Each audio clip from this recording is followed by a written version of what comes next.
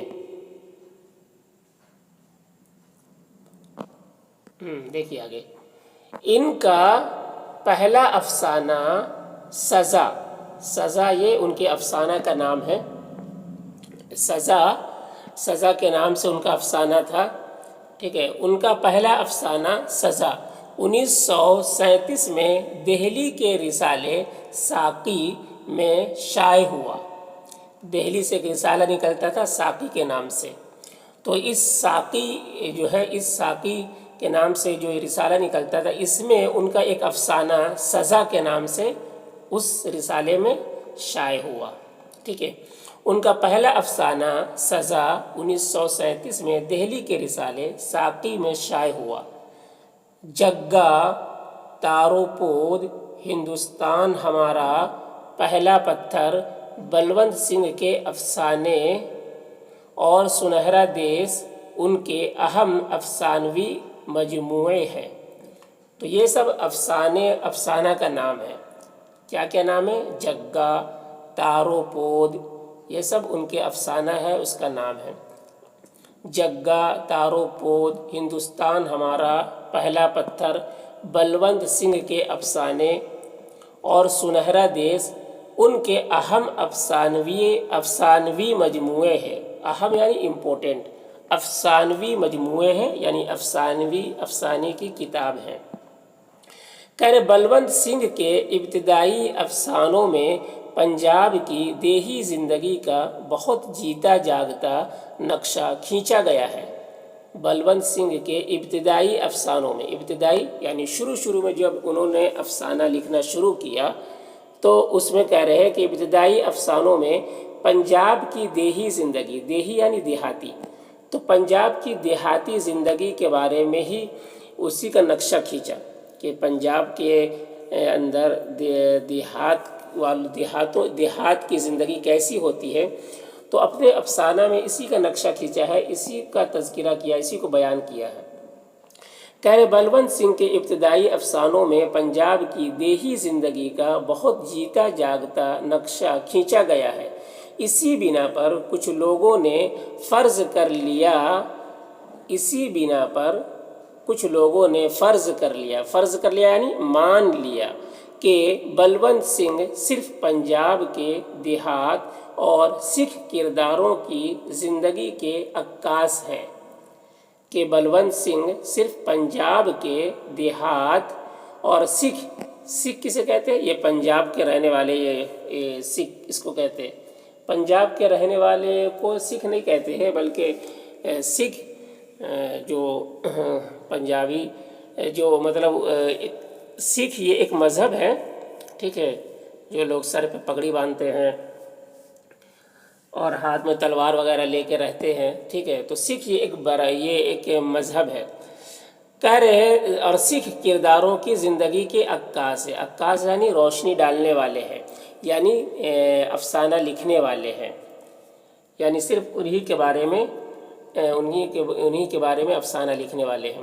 تو عکاس کا مطلب روشنی ڈالنا، کہ بلونت سنگھ صرف پنجاب کے دیہات اور سکھ کرداروں کی زندگی کے عکاس ہیں، جبکہ حقیقت یہ ہے، حقیقت یعنی سچائی یہ ہے کہ ان کا افسانوی کینوس خاصا وسیع ہے، کہ ان کا افسانوی کینوس یعنی افسانوی کینوس یعنی افسانے کا میدان، یعنی ان کا افسانے کا جو فیلڈ ہے، افسانہ لکھنے کا جو فیلڈ ہے وہ بہت وسیع ہے۔